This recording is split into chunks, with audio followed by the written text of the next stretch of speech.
take my face off the phone. I mean, my ear was in the phone for a second. I had to put it on the charger. Okay, that's good. What's up, YouTube? It's your boy Jarrell, aka Big Cool, coming to you from Colossal Boxing Talk. Along with Smooth Cat, also with Colossal Boxing Talk. And today we're interviewing heavyweight contender, Fast Eddie Chambers. How you doing today, champ? I'm good, my man. I'm good. Just, like I said, just working. Getting ready to get back into it real soon. That's good to hear. Again, thank you for granting us this opportunity, taking time out of your busy schedule to talk to us for a few moments. Say it again? I said, again, thank you for this opportunity, taking some time out of your busy schedule. Say it again? I said, thank you for taking some time out of your busy schedule to, grant us a few moments to talk to you. Oh, no problem at all, man. This is all good. It's just, dealing with the family stuff and stuff on the first time. It makes it really, really difficult, to lock in a moment for yourself. It's all about the kids and everything, so, Well, we hope everything is going well. And we're going to get started now. My first question is, you're coming off of a KO victory over Doran Darch. Could you speak a little bit about that fight, and what would you grade your performance? I mean, it was a good fight for me. Another one of those, warm-up type things. Just stay busy type fights, and no disrespect to him, but on that level, I'm supposed to stop guys like that and just move on to the next thing. Like I said, I don't mean any disrespect to him, but he's just not at the level of what I'm expecting to face. I'm just expecting to face top level guys, and that's what I'm looking forward to fighting. It was good for what it was. The 3-round fight as it should have been. I felt a little better, but I still wasn't performing as high as I would like to. Though it wasn't as good as I was expecting. It was good. It was better than the one before, but it wasn't like a performance home. You know what I mean? Yeah. And especially against a guy I should beat that way, which I'm happy I did. I should have got him out there early. I should have just kept the combination a little bit more, but I didn't do enough of that early. It was once my coach got on my tail, and I really got on it. So, but that's something we're going to work on, and so we step up those things, just those problems taken care of. Okay. I noticed that in your recent fights, ever since you moved back up from cruiserweight, you gained a lot of, a little bit of muscle, and you seem more offensive minded. I seen you against Carl. I was watching. I forgot his name. Carl Banks. I was watching. Carl Baker. I was watching that fight, and you put in some good work to the body, and you seem more offensive minded. Is working with Peter Fury bringing that more out of you? Yeah, it's the aggression. We wanted to turn that. We wanted to add that into it. Be a lot more aggressive, proactive, and not to wait for opportunities to show, and not to just be trying to not say survive so much, but just trying to win rounds. You know what I mean? Something like we want to win rounds. Of course, that's the goal, to win rounds. But if you can get a guy hurt, get a guy in trouble, and work your way to toward a knockout victory, that's what you should shoot for. And if those opportunities present themselves, you should definitely take them. And in the past, I really wasn't, so much interested in thinking of that. I was just out there just trying to win. And maybe with decisions, a lot of people look at that and say, "Oh, well, he's being like, he's not exciting. He's not throwing any punches. Enough punches. Not doing that." With now, I think my style is a lot more exciting. It will get a lot more people interested in what I'm trying to do as a fighter in the future. I definitely agree. And like I said, you already had the speed, and you shown some pop as of late. And like I said, you've always been a talented fighter, and hopefully you get back to a spot where you can, get another title shot. Right. Well, I mean, it's only a matter of time. You know what I mean? It's like, as tough as it is now, with the business and everything. All you have to do is keep winning. You know what I mean? Once you keep winning, you'll be all right. You'll be good to go. You'll be able to, get back to big fights. They'll present themselves for you. Even if it seems it's going to take a bit longer, they will come. I definitely agree. Smooth Cat? Okay, up, Eddie. I want to congratulate you on your activity this year because you fought 5 times this year, and that's kind of like unheard of for a fighter of your caliber. So with that being said, are you looking forward to next year being a 5-fight year too, or maybe 3, 4, something like that? Something like that. I mean, the one thing is an active fighter is a sharp fighter. He's a better fighter. You know what I mean? If you're not as active and you're not getting off like you should, like you need to be, you know what I mean? You're not going to be as sharp. So for me, the activity is good. Obviously, probably not 5 fights, especially if they're bigger fights. I'm not going to be able to get those that many at that level. But we'll see. I mean, I just want each fight to be meaningful.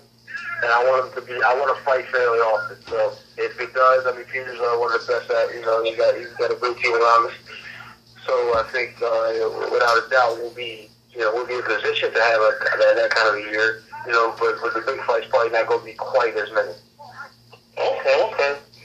Now also with that, out of the guys you fought this year, which guy did you find to be more difficult? Out of the guys you fought this year? The most difficult guy had a little bit more to do with me than so much as, the guy himself. It was the guy, Nascimento. Where he was really just trying to survive. You know what I mean? Like I said, no disrespect to these guys, but, they got to do their job. Their job is to, stay available to fight. They don't want to get knocked out and be suspended for any amount of time, especially if they got fights that they already want to schedule. You know what I mean? The idea for him was to stay on his feet. So, I dropped him a number of times, maybe 3, almost 4 times. You know what I mean? They were counting. But he, holding a lot. I've watched the videos of this fight and everything before, and I've never seen him hold that much. You know what I mean? I've never seen him move that much, quite honestly. Normally, he gives you a little bit of work. He'll come in and drop those punches. But with me, for some reason, he brought his energy in a way of trying to stay in, trying to survive. He was definitely on his A game of trying to survive. And man, also, it was, like I said, it had a lot to do with me, and we had worked on things, and I just didn't execute properly. So it wasn't that was probably a D- performance for me, or an F performance. I'm not sure where you come from, what your grade level did, but when I came up, it was E's. But anyway, it wasn't a top level performance for me. It wasn't something to be proud of. Yeah, I won, the decision. I didn't lose a round. I knocked him down numerous times, but that's not what we were looking for. We were looking to stop him early in the fight and make a statement. And, there's a ton of excuses I could use, but I still didn't perform well, even if those things weren't a problem. So when you look at that, you know what I mean? He was the most difficult, but it was more my fault, you know what I mean, than how difficult he just happened to be that night, Okay. Hey, I can definitely respect that. Be cool? My next question for you, Eddie, is how is it being trained by Peter Fury? And I know you probably answered that question in a previous answer, but what has he added to your game that you didn't have? And also, what is it like training alongside Tyson Fury? Oh, to be honest, man, with these guys, this is a great situation. You would think, obviously, being Tyson, being about to be a champion himself, that you would think 2 guys at that level would be able to, you would be able to work together, but it's always that, what happens if you both get number 1 in this, and then what happens if you have one of them have 2, and always a split fight and all that. That is probably the most difficult thing, thinking of in terms of working with those guys, is the questions about that. But everything else has been smooth. There'll never be a problem that I can see working with Peter and Tyson. And also that's a question about Peter as far as training. He's added the dimension of the aggressive. We've already talked about that. Okay. Smooth Cat. You all right? Everything's all right? Yeah, I'm sorry about that. it's bad weather down here, so I'm sorry about that. It's going off on my phone. No, it's no problem, man. I understand. But well, I was gonna say, Peter, one of the things he's added is not only just the aggression and all of that, but he's also added an understanding of how to control your weight. You know what I mean? Keeping my weight regulated in the right place, having the proper diet. There's a lot of science to what he does when it comes to the training aspect. He also does not only the nutrition, but he also does the strength and conditioning when we're over there. And he's one of the top trainers as well as boxing. One of the top boxing trainers that are out there as well. So it's a good thing for me. You know what I mean? I have everything basically right there. I don't have to mess with 2 or 3 different guys to get ideas from training and game planning. So basically, it's right there. So when you're talking about a game plan for a fight, everything we do, from diet to sparring to hit the pads or to conditioning, running or whatever, all is right there, and it's all by the same person. So it makes it very easy to get a game plan set up. You know what I mean? Because he knows everything that I'm doing. You know what I mean? So it's a really, really good situation. It's a great marriage working with these guys. When I go there, you know what I mean? I'm living basically on the campground kind of, and it's a great experience because they're really easy to be around. It's nice, conversations. There's arguments. It's a lot of fun. It's not just all serious 24/7. You know what I mean? Yeah. You got a situation where you're in camp. We're in camp all the time. Well, I am anyway when I'm there. So you got to be able to loosen it up a little bit. And with these guys, it's always fun. It's always loose.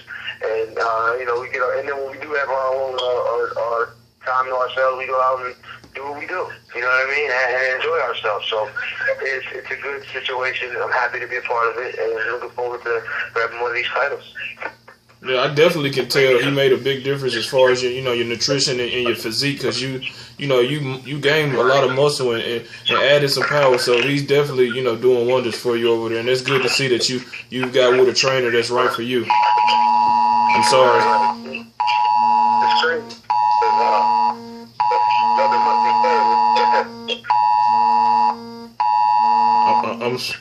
I'm sorry about that. You all right? Yeah, it's my. Okay, don't worry about it.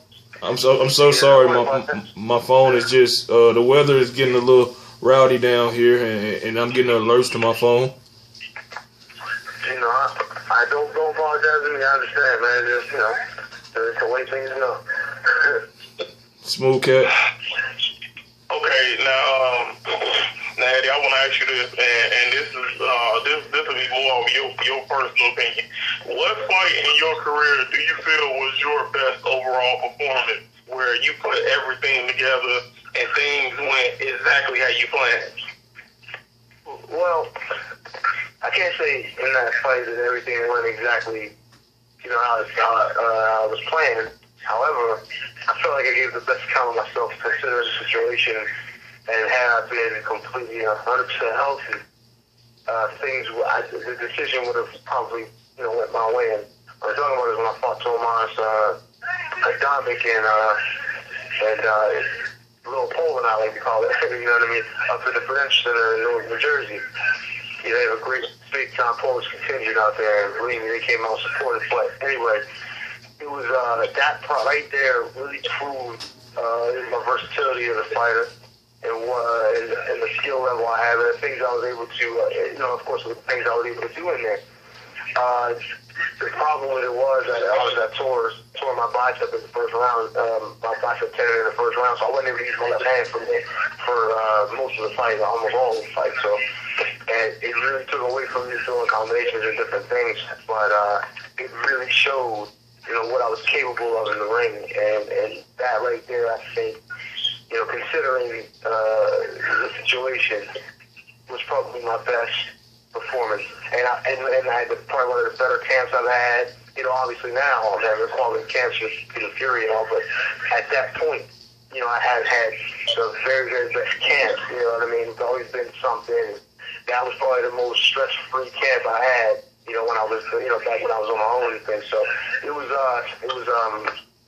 really good. I had everything I needed to sparring. We went to the Cross Gym up in Detroit to train for it. And, it was just great. It was a great experience. And then, so when I got to the fight, it was just everything flowed better. You know what I mean?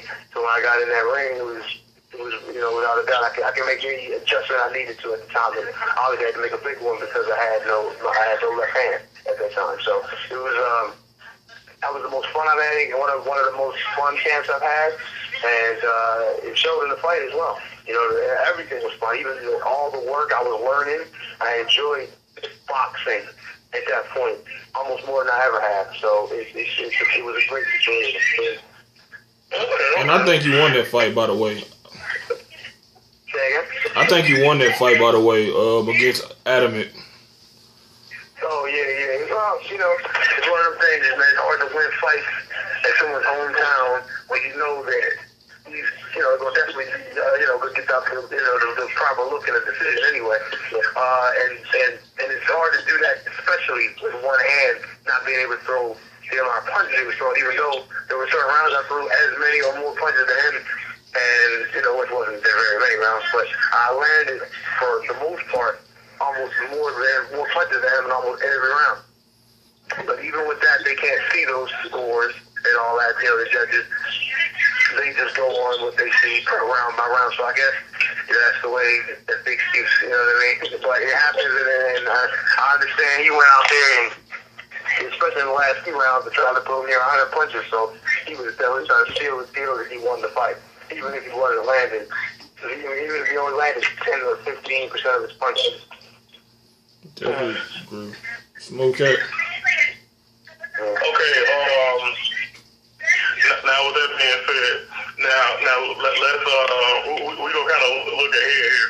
Let's say you go about and let's say you beat a couple of the top contenders. You get a rematch with Vladimir Klitschko. What is it that you would do differently this time around to be more effective? Well, one thing is for sure, I wouldn't just. Now, there were some things I did early in the fight with the Klitschko fight that worked good, but I was too, on the back foot of it. You know what I mean? He's a big, long, I thought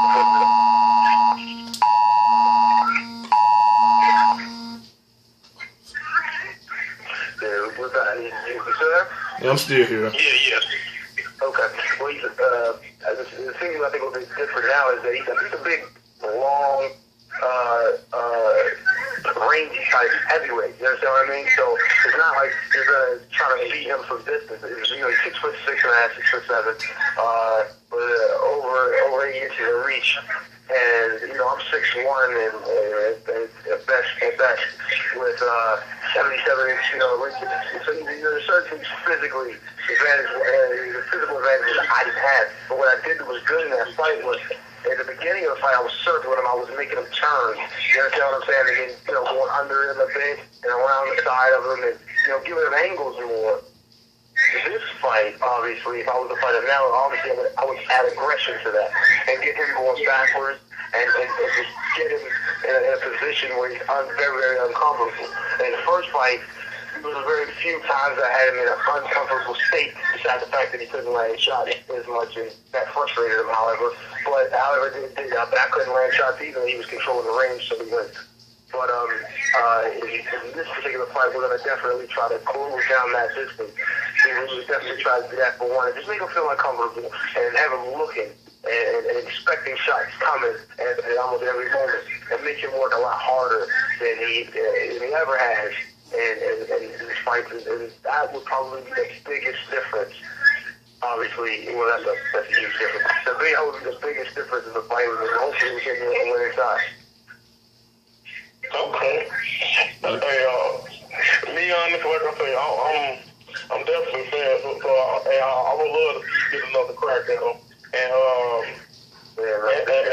to try the new devised game plan for him. Be cool. All right.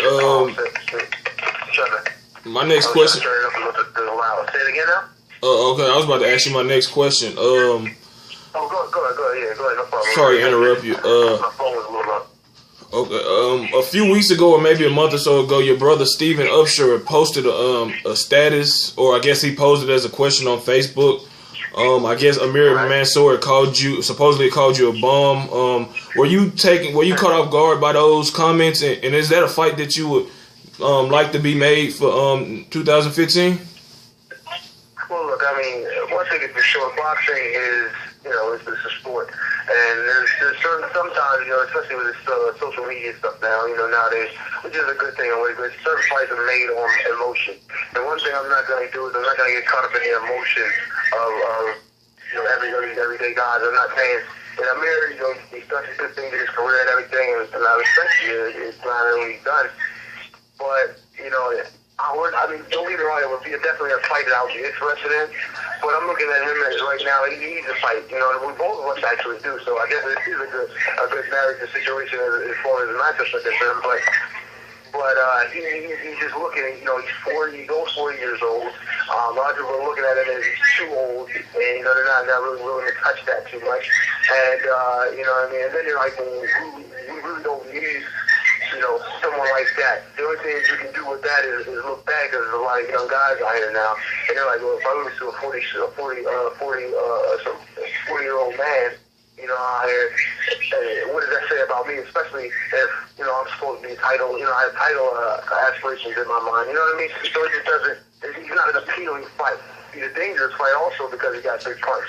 But, it's like if the opportunity presents itself, it's a good one for both of us, we'll make that fight. By all means, Well, hey, that'll definitely be a terrific fight if it's made. Like I said, it'd be a boxer versus puncher. And like I said, it'd be an interesting fight. But as you said, you have bigger aspirations than an Amir Mansour fight. So hopefully, both of you guys get what you're looking for in 2015, which is a title shot against whomever. So I respect that answer. And Smooth Cat. Now, out of the guys who you lost to outside of Vladimir, which one of those guys would you relish to have the rematch with the most?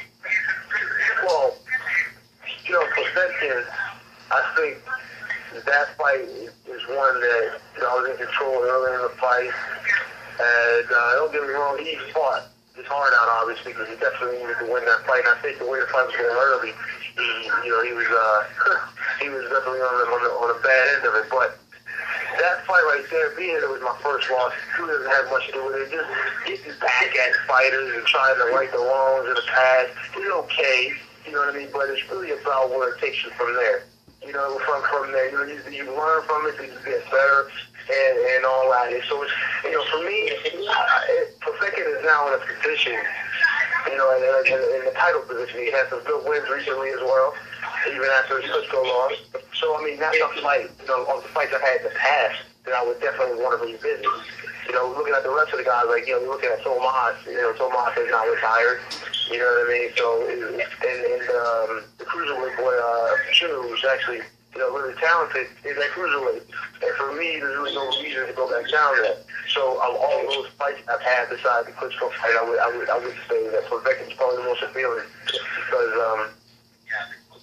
because it definitely can do the most for him.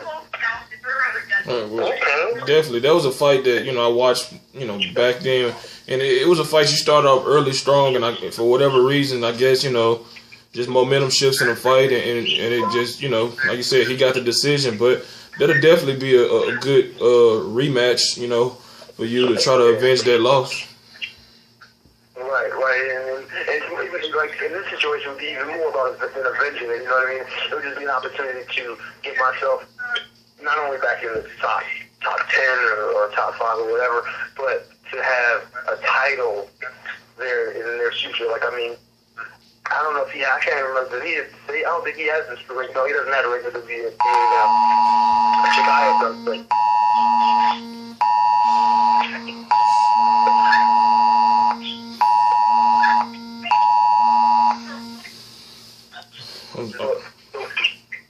still here. I'm sorry. Sorry for what I'm saying. Sorry, but yeah, but like I said, he doesn't have the regular DA, but but Chicago does. But with the fight with Pavek, and that was, like I said, put me in position, 4 blocks to a fight like that. It would give me a world title shot. That's the goal right now. Is to win championships, and not it. Just to fight, journeyman guys, to fight good top fighters and lose close decisions. I don't want to go out there and win fights and dominate them and pull in the world title. I definitely agree. You're at the point of your career where you need to be fighting meaningful fights and not taking steps back. You're just trying to push forward. So I definitely agree with you on that. Yeah, go ahead. I was going to say this, right now it's just about growing as a fighter. Of course, I've been around for a long time. A lot of people think OJ ain't growing. You know what I mean? You would think I would have done all the growing I could do, but that's not true. Whenever you stop learning, stop getting better, and stop improving on what you've done in the past, okay, then it's time to retire. Because then there's nothing else for you to do. But obviously, I haven't won any titles, world titles anyway yet. None of those world titles that are recognized yet. And that's the goal that I want to crack before I retire, and I want to make a really comfortable living for my family in the future as well. So these are things that we need. That I need, and my family needs, and my team needs. And before I retire, I want to get those things. I definitely agree with that. I'm a firm believer. As long as you're breathing, you can still improve and do many things you want to. So that's a good way to look at it. Without a doubt. My next question is, what were your thoughts on your stablemate Tyson Fury's performance against Derek Chisora in his rematch? When I grade it? What was your thoughts? Yeah, you can grade it if you want, but what are your overall thoughts on it? Well, honestly, what I saw Tyson do is what I expected Tyson to do. So, a grade, he's always going to get a good grade because I see an extremely big time future with him. You know what I mean? Being 6'9", can move like a guy much smaller. Got the athleticism, like I said, of a guy, of coordination, of a guy that's much smaller. There's a lot of things he can do. Big, powerful as well, strong, tough, and got the mind of a fighter. You know what I mean? Will fight you. You know what I mean? So what I saw him do the churches is what I've seen him do to a lot of guys, especially in his spawns. You know what I mean? When we was working on for that particular fight, he just executed what we were supposed to do. You know what I mean? And that's what's going to get him to the next level. And being smart and not just going in there being reckless. One thing I saw him do in that fight that I was extremely impressed with is when we had a lot of trouble with him before because he got a fighter's heart. He just wants to go and fight. If he stayed disciplined, stayed behind the jab, box, didn't take too much unnecessary punishment, didn't take any unnecessary punishment. And I looked at him, I was like, he's really growing up. And he listened to his uncle, he listened to Peter, and got the win that we really deserved to get. You know what I'm saying? And in that regard, he's one of the better fighters in his era, there's no question. I definitely agree. It was a terrific performance by Tyson. And remember who was against. Even though he fought him before, a lot of people look at that like, he fought him before. He should have won. But then a lot of people were looking at Derek and like, oh, come on, you could have done better than that. And I'm like, look, I've seen this dude spar with, the train. That's sparring is one thing, but still, I've seen him do things like that to people who you would consider good. Or the upper echelon. It's hard to even get sparring for the guy. You know what I mean? Because it's such a difficult test. People really just don't understand. So when I saw Derek in there having that trouble he was having, I'm like, I understand completely. If Derek is a one-dimensional fighter, comes forward and wants to bomb you up, no disrespect to him, but that's his game. And if you don't have something else, you're not going to be able to compete with that kid like that. He's too tall. Rangy, long, and he can box and punch and everything. So you're going to have something else with you. And that's the thing. You can't go in there with the one-dimensional style and think you're going to have success. You know what I mean? Unless you're like, You have to be versatile. It's like me, when I spar with Tyson, there's times I have success, obviously, because the different things I'm able to do. Switching and just being all over the place with speed and things, and giving him something to think about. If you're going to keep coming forward winging big shots, it's not going to work. And you know, and a lot of people were looking at, well, Chisora didn't do anything. Like, you know, I'm like, look at very little to do with Chisora not being up to par. I think Chisora came with a game plan, and he thought he was going to be able to overwhelm him, and it just didn't happen. Definitely. You know what I mean? But it was more because of the performance that Tyson put on than it was Chisora's underperformance. You know what I mean? Yeah, I definitely agree. You got to be well versed in anything you do. You know, you can't be a one-trick pony and expect to have, you know, long-term success. So, like I said, I put you in the category of a guy that can do multiple things inside the ring. You know, you have terrific hand speed. You know, your power is increased. You have a good IQ and terrific footwork. So, you know, you got to be versatile to, you know, be a long-term success. Yeah, no doubt. Yeah, you got to have that. And that's why, like, if you see, you know, look at Chisora's performances in the past in bigger fights, you know, although with certain guys, all right, it has a good effect. Like, to me, with David Hayes fight, you know, I saw a little bit of cracking in David's armor, you know what I mean, early in the fight. Like, I'm like, yo, that pace was killing me. So Chisora, with that style, even though he got stopped in an ugly way fighting David Hayes, I thought that style was taking him, you know, to a place that he didn't want to be honest. I thought that was a good performance up to that point, even if he wasn't winning each round. I think, you know, later in the fight, as the fight would have went on, Chisora would have showed, he would have taken over, but he got caught. But with a guy like Vitali or Tyson, you can't necessarily do that. They're big, they're strong, and they know how to hold at the right time, and they can box and move. You can't do those things with them and think you're going to have real success. You almost need a robot in front of you. You know, big guys.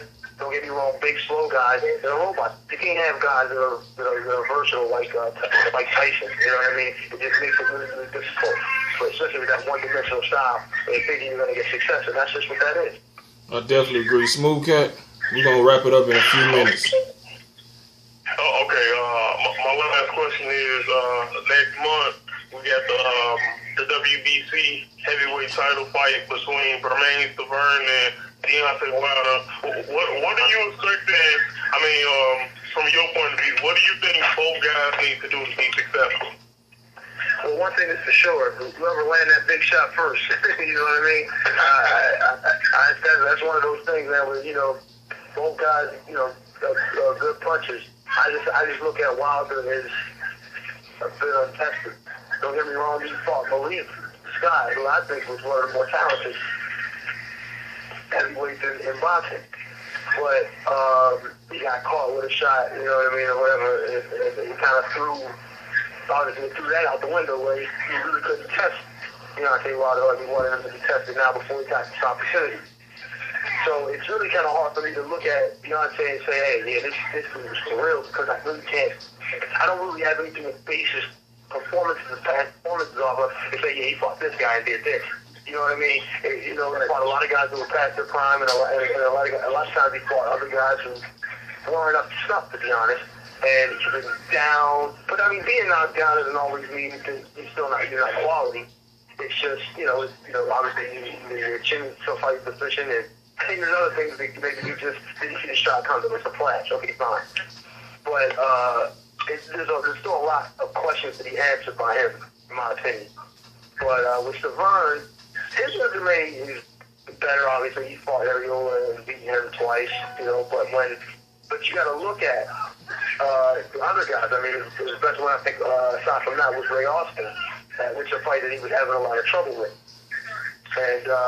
And then when you look at his opponents, like you look at Ariola, yeah, he fought for the world title. But if you look at Ariola, both, all the times that Ariola has stepped up, aside from the Seth Mitchell fight, he's been beaten. You know what I mean? So it's like you're looking at Stavern and you're saying, well, he's got a better resume than Wilder, but it's not light years better. You understand what I'm saying? Yeah. But like I said, I just think it's an interesting fight because Wilder's untested, but he got a big shot. And Stefan has, I think, world-class skills and ability. But you can see a little bit of laziness with him at times in the ring. And so, that extra week sometimes, it may add to the power, but it takes a little bit away from the movement and the versatility that he possibly has as a fighter. So, but it was a very interesting fight, and I'm really, really looking forward to it. Interesting. Okay. Perfect assessment. Hey, nice breakdown. That was a real nice breakdown. A lot of fighters can't do that. That was a nice breakdown. Yeah, I'm calling it though. I'm looking at, both fighters and thinking about it honestly. Some guys don't even really look, they just like, I'm just going to say, it's politically correct. And you can still be that way, but you still got to call it like you see it. And I mean, it's just, with these guys, man, nowadays it's more about protecting your future, you know what I mean, than improving your the best at times. And I think that's why we're so in a position right now. There's guys out there maybe that we haven't even heard of, maybe just as good or better than the guys that are there. And it's because of who's, controlling these things. If it was up to the fighters be fighting everybody. But it's now up to the people who control the business. And that makes it a little bit harder to see who the best fighter is. You know what I mean? Mm-hmm. True. The politics of boxing definitely make things ugly.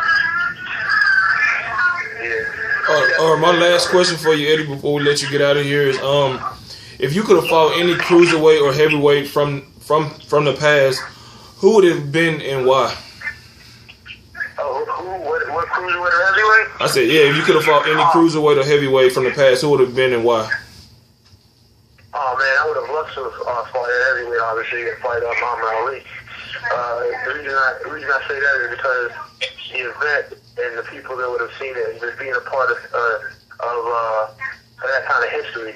You understand what I'm saying? Mm-hmm. And being in the ring with somebody who just transcends boxing, just goes beyond just being a fighter. He does more he's done plenty for his sport outside of just being a great world champion and things like that, being an ambassador, you know what I mean? And I would have loved to have been in the ring with him. Obviously, to test my skills to see where I'm at as a fighter, because I guess somebody who's, closer to my size than what the guys are facing nowadays. And then being looked upon as if I was able to compete with him at that level as one of the best myself. So that's who I would definitely wanted to be in the ring with at that time. One quick question: how would you have attacked Muhammad Ali? Oh man, it would have been rough for him, but I'd had to been all that aggressive, more aggressive because he's a mover, you know what I mean. But I would have had to use his speed, in and outside the side, It's very difficult because he's always on the move and he's a good defensive fighter at times when he wants to be himself. So it would have definitely been somewhat of a mirror match when it comes to the skills that he possesses. But with somebody my size, I'd had to. He's a bit taller. I would have had to close distance and box aggressively, but aggressively. Hey, I definitely respect that and like I said, we want to thank you again for taking time out of your busy schedule, to talk boxing, talk your career, your future, as well as your stablemate and everything else boxing. And we wish you nothing but the best with the rest of your career. And we look forward to talking to you again, sometime next year. Smooth Cat, you got anything you want to say to Mr. Chambers? Hey, like I say, I wish you nothing but success for the remainder of your career and all your other future endeavors. Merry Christmas to you and your family, and have a Happy New Year. Thanks, man. I appreciate that. Merry Christmas to you and yours, and your family, both of you. And man, anytime you need something, you want to talk, want to do one of these interviews done, man, I'm always available. You just let me know. Give me a little bit of notice. Obviously, today was a little bit strange because I was so tired, and I had some things I was supposed to do, and I'm going to be doing in another hour. So I just needed somewhat of a little bit of a break, and that's why I think I got a little crossed up at the time. But like I said, I enjoyed it, and I stay in touch, and we'll get this done again soon. All right, thanks, champ. No problem, man. Take it easy. Take it easy. All right, you too. There it is, YouTube. We just wrapped up the interview with heavyweight contender, Fast Eddie Chambers. Don't forget to like, comment, and subscribe to Colossal Boxing Talk. Leave your comments in the comment section below. Tell us what you thought about the video.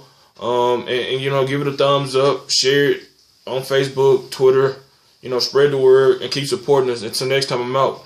Peace.